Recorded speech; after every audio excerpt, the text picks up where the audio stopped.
कल आपको ध्यान होगा, आपको पढ़ाई गई थी अंकगणितीय आधारभूत प्रमेय, जिसका आपने अभी 2 मिनट पहले रिवीजन भी कर लिया। एक बार फिर बता देता हूँ कि प्रत्येक भाज्य संख्या वो होती है जिस जो खुद के अलावा किसी और से भी कट जाती है। 4, 8, 12 है ना, 9, ये खुद के अलावा किसी और से कट। किसी भी भाज्य संख्या को अभाज्य संख्या के गुणनखंड के रूप में लिखा जा सकता है, और इनको लिखे जाने में जो इनका क्रम होता है उस क्रम के परिवर्तन से कोई प्रभाव नहीं पड़ेगा। जैसे हम अगर 12 के टुकड़े करें तो आएंगे 2 दूनी 4 दिया 12, इसे हम 3 गुणा 2 गुणा 2 भी लिख सकते हैं और 2 गुणा 3 गुणा 2 भी लिख सकते हैं। इनके क्रम में परिवर्तन करने से इनके गुणनखंडों पर कोई प्रभाव नहीं पड़ता है। और ये 2, 3, 5, 7, 11 और कितना 13, ये ऐसी संख्याएं जो खुद से कटती है, खुद के अलावा किसी और से नहीं कटती है, इसलिए इन संख्याओं को कहते हैं अभाज्य संख्या। कैसी संख्या? यानी प्राइम नंबर्स। ये कल तक बात है। और इनके अलावा जो संख्या है वो भाज्य होती है। और एक बहुत ही विशेष बात, एक ऐसी संख्या है जो ना तो भाज्य होती है और ना अभाज्य। अब एक प्रश्न है जो इस अंकगणित के आधारभूत प्रमेय से हल होगा।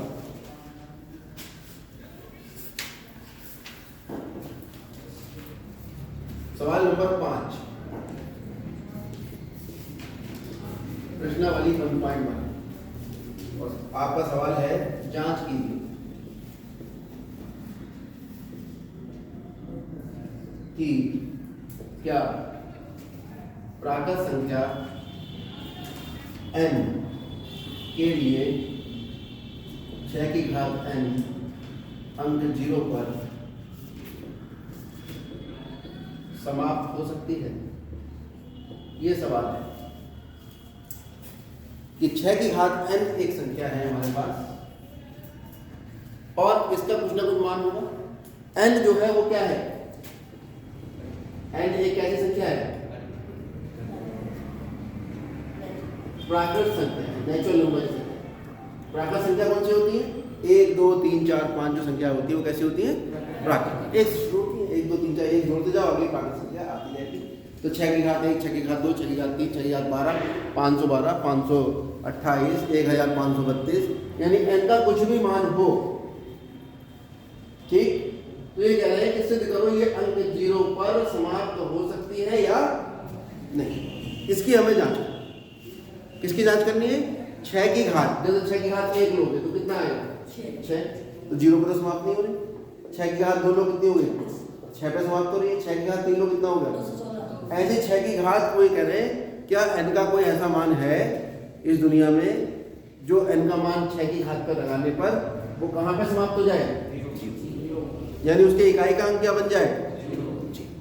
जिस भी संख्या का इकाई का अंक 0 होता है वो 2 से भी कटती है और साथ साथ 5 से भी कटती है। जैसे 10 है, 2 से भी कटेगा, 5 से भी कटेगा, क्योंकि उसका जब कोई भी संख्या जो 0 पर समाप्त हो रही है उसके गुणनखंडों में 2 और 5 100% होंगे।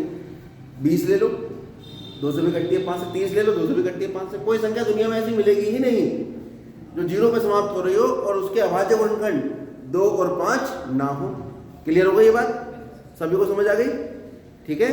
जो संख्या 0 पर समाप्त, अब हमें ये सिद्ध करना है कि ये 6 की घात n है ये 0 पर समाप्त नहीं होती है। ये सिद्ध करने के लिए मुझे क्या सिद्ध करना पड़ेगा कि इसके अभाज्य गुणनखंड 2 और 5 ना हो।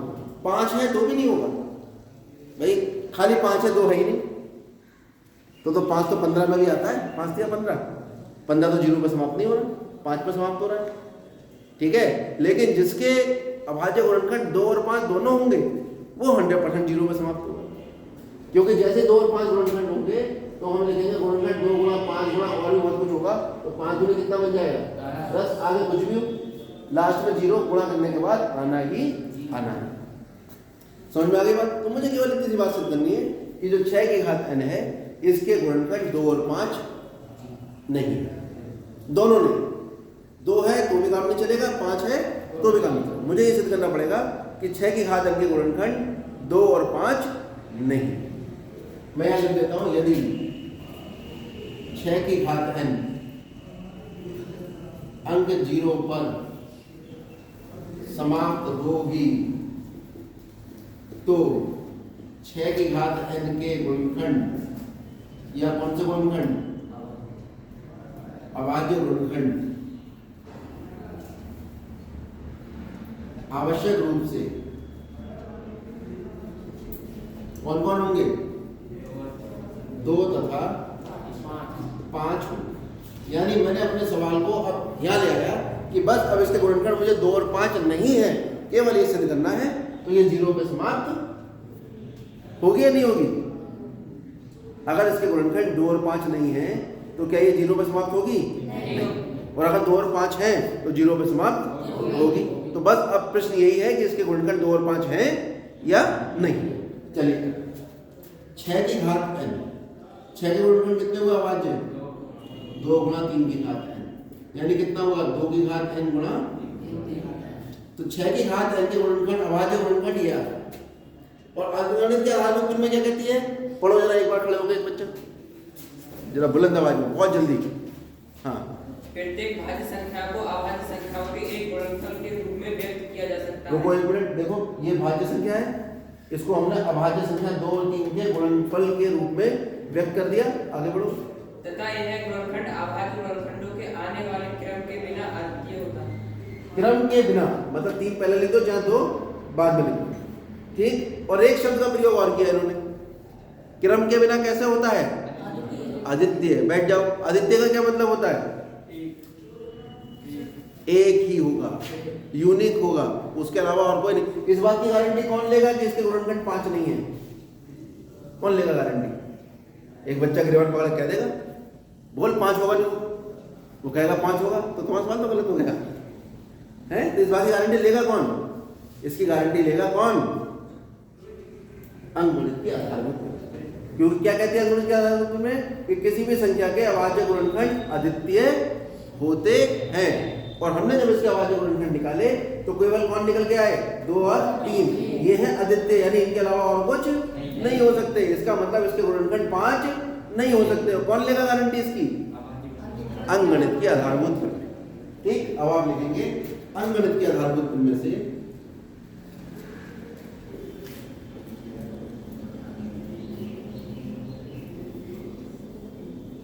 प्रमेय के अनुसार भाज्य संख्या के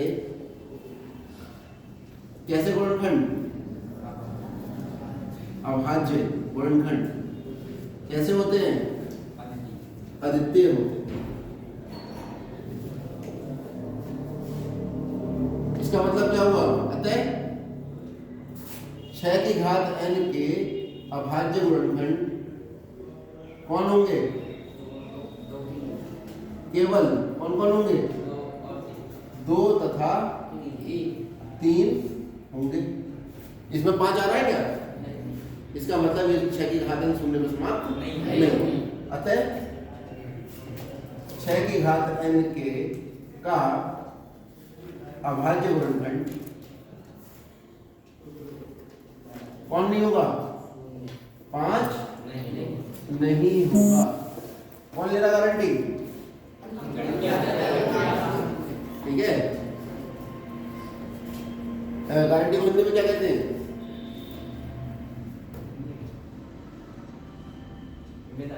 जिम्मेदारी। उर्दू तो उसमें हो गया, हिंदी में नहीं हुआ, तो उर्दू का शब्द हुआ, इसी को लेते हैं, ठीक है। तो अंकगणित के आधारभूत प्रमेय जिम्मेदारी लेती है, ठीक है। लिख दो यहाँ पर, अंकगणित की आधारभूत प्रमेय यह गारंटी देती है, यह गारंटी देती है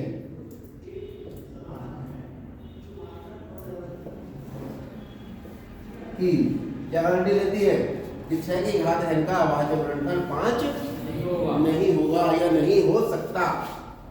ये भी लिख सकते हो। क्लियर हो गई बात। तो जब इसका गुणनखंड 5 नहीं होगा तो क्या शून्य पर समाप्त होगी, अब लिखो आते हैं। अतः 6 की घात n अंक शून्य पर समाप्त होगी, नहीं समाप्त नहीं होगी। ऐसे ही वो आपसे एक एग्जाम्पल दिया है इसने, उसमें 4 की घात n कह दिया, तो आप उसे लिखोगे 2 गुणा 2, यानी 2 की घात n गुणा 2 की घात n या 2 की घात 2n, तो आप कहोगे इसका तो अभाज्य गुणनखंड केवल 2 है, 5 है ही नहीं। इसकी गारंटी कौन ले रहा है? अगणित के आधारभूत में, अतः यह शून्य में समाप्त नहीं होगा। ठीक है, या ये कह सकता है कि हमेशा ये 6 पे समाप्त होगा। तो जिस संख्या के गुणनखंड 2 और 3 आ रहे हैं, केवल 2 और 3 आ रहे हैं, केवल 2, वो हमेशा किस पे समाप्त होगी? 6 पे समाप्त होगी। ठीक है, चलो, वो भी दोनों की घात बराबर होनी चाहिए, 2 और 3। छठा सवाल ये कह रहा है कि 7 गुणा 11 गुणा 13 प्लस 13, और दूसरा है 7 गुणा 6 गुणा 5 गुणा 4 गुणा 3 गुणा 1 प्लस 5। मुझे सवाल उतार लेना किताब से। मुझे सिद्ध करना है कि दोनों कैसी संख्याएं हैं? अभाज्य संख्याएं तथा कैसी संख्याएं हैं? भाज्य संख्याएं। ये हमें करना है सिद्ध, या इसने शब्द का प्रयोग किया है व्याख्या कीजिए। मैंने इसको हिंदी बना दिया, अब व्याख्या करेंगे कि ये दोनों संख्याएं कैसी संख्याएं हैं? भाज्य। भाज्य संख्याएं क्या खास बात होती है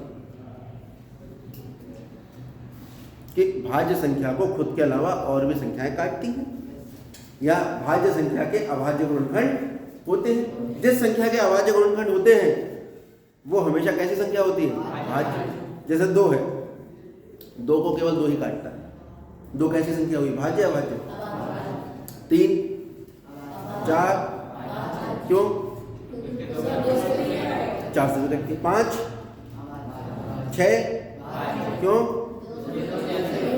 क्योंकि इसके गुणनखंड आते हैं 2 गुणा 3। 1 से अधिक जिसके अभाज्य गुणनखंड आते हैं वो संख्या भाज्य हो। अगर आप भाज्य संख्या की परिभाषा आपसे पूछी जाए तो आप ये भी कह सकते हो कि जिस संख्या के 1 से अधिक अभाज्य गुणनखंड हो वो कैसी हो जाएगी? तो बस मुझे इतना सिद्ध करना है कि इसके गुणनखंड 1 से अधिक। ये कितना है? तो 2 तरीके करने, या तो इसे गुणा करो तीनों को, 13 में जोड़ दो। ठीक, मेरे पास एक और आसान तरीका है, इन दोनों में ये एक पद है और जहां प्लस आएगा दूसरा पद है, कॉमन ले लो 13, क्या बचेगा ब्रैकेट में? 7 गुणा 11, 13 तो कॉमन ले लिया, प्लस यहाँ से 13 कॉमन आएगा और जहाँ से सब कुछ कॉमन आएगा क्या बचता है वहाँ पे? ये कॉमन का नियम। जब भी 1 से अधिक पद हैं, पदों की कैसे पहचान होती है? जितने प्लस के निशान लग रहे होंगे, एक प्लस का निशान है, कितने पद हो यहाँ पे? 2। इन दोनों पदों में एक पद है, एक पद है, इसमें भी 13 आ रहा है और इसमें भी 13। तो बाहर हमने 13 लिखा, ब्रैकेट लगाई, अब अंदर जो कुछ लिखेंगे वो 13 से भाग करके लिखेंगे। तो जब इसे 13 से भाग करोगे, 13 से 13 कट गया, 13 से भाग करो 13 कम सीधा नहीं। ब्रैकेट के अंदर जो लिखते हैं वो ब्रैकेट के बाहर जो संख्या आपने कॉमन ली है उससे भाग करके लिखते हैं। बात समझ में आ गई नहीं? चलो अब कर लो पहले से, कितना हो गया ये? 77 प्लस 1 कितना हुआ? अब 78 की तरफ फैक्टर कर लो, 2 3 6 2 6 18, 2 1 2 2 8 16, 2 9 18, 3 3। तो इसके जो गुणनखंड आए कुल मिला के किसका मान निकाल रहा हूँ मैं? 7 गुणा 11 गुणा 13 प्लस 13, कितना आ रहा मान इसका? 13 गुणा 2 गुणा 2, 2 गुणा 2 गुणा 3 गुणा 3, या थोड़ा सा ऐसे भी लिख सकता हूँ मैं इसे, 2 की घात 3 गुणा 3 की घात 2 गुणा 13। तो हम देख रहे हैं कि इस संख्या के अभाज्य गुणनखंड कौन कौन है? 2 3 और 13, जो 1 से अधिक है। ठीक है, यानी इस संख्या के स्वयं के अलावा अभाज्य गुणनखंड कौन कौन है? ठीक है, स्पष्टतया संख्या दी गई संख्या के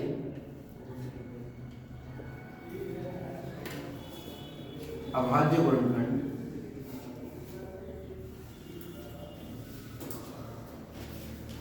दो 3 व 13 है।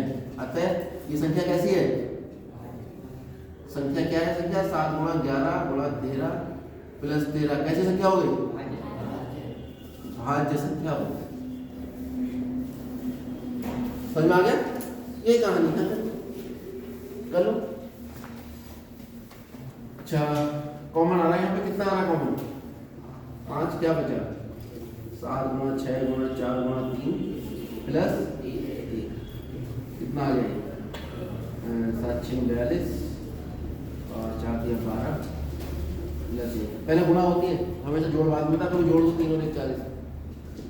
5 गुणा कितना आ गया, 12 दूनी 24, 12 चौक 48 हो तो 50 प्लस 1 कितना आ गया, 5 गुणा 505। ठीक, 505 के टुकड़े कर लो, 5 गुणा 101। किसका मान आ रहा है, इसका मान, इसका मानेंगे 7 गुणा 6 गुणा 5 गुणा 4 गुणा 3 गुणा 1 प्लस 5 गुणा। अतः इसके गुणनखंड कितने कितने हैं, 5 और 101, 1 से अधिक है। अतः ये संख्या भी कैसी हो गई, क्योंकि संख्या क्या है, संख्या 7 गुणा 6 गुणा 5 गुणा 4 गुणा 3 गुणा 1 प्लस 5 के अभाज्य गुणनखंड 1 से कैसे हैं, अधिक है। गुणनखंडों की संख्या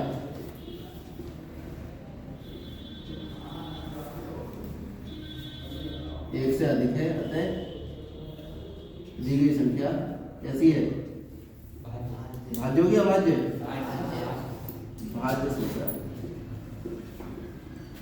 ठीक, बता लीजिए फिर।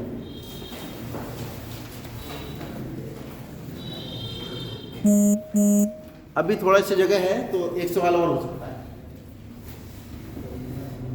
कल मैंने आपको एक रूल बताया था, कितने बच्चे आए ध्यान में, चलो जो नहीं आए थे वो ध्यान से देखिए। कल एक रूल बताया था कि HCF यानी मासा गुणा LCM यानी लासा बराबर दो संख्याओं का गुणनफल। यानी जिन संख्याओं का LCM और HCF निकाल रहे हैं उन संख्याओं का HCF और LCM को अगर गुणा कर दी जाए तो वो दोनों संख्याओं की गुणा के बराबर आ जाए। कल मैंने विस्तार से ये निकाल कर भी दिखाया था। इसी पर आधारित एक सवाल है, सवाल नंबर 4। इसने कहा है कि HCF किसका 306, 657 का 9 है और LCM किसका 306, 657 का वो क्या है। ठीक, इस तरह सवाल है। तो ये जो ब्रैकेट में इसने लिखा है, ये लिखने का तरीका है कि इन दो संख्याओं का HCF कितना आया है और इन दो संख्याओं का LCM कितना आया है, ज्ञात करना। 11 नहीं है, क्या करना है, ज्ञात। और रूल हमारे पास क्या है, क्या रूल है, रूल है HCF गुणा LCM किसके बराबर होता है, दो संख्याओं का।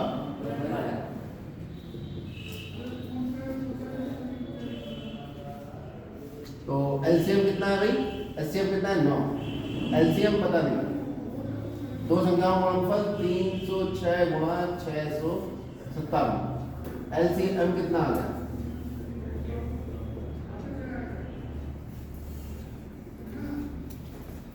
नौ से कौन सी संख्या कट रही है इसमें, दो नहीं कट रही है ना, 6 5 11 7 18, इनके अंकों का योग करो 9, दोनों कट। अंकों का योग अगर 9 से कटेगा तो संख्या भी 9 से कटेगी। ऐसे 3 में होता है, जो अंकों का योग कटता है 3 से तो संख्या भी कट जाती है। काट लो, 9 3 27, कितने बचे 3 9 4 36। अब 657 की गुणा 34 से 19, 7 चौक 28, 4 पंजे 20 और 2 22, 6 चौक 24 और 2 26, 7 21, 5 15 और 17 और 6 18 और 1 19, 8 3 7 6 13, 9 और 1 10 और 2 12, 1 कितना आ गया 22 300। LCM यही आपका, ठीक है, नोट कर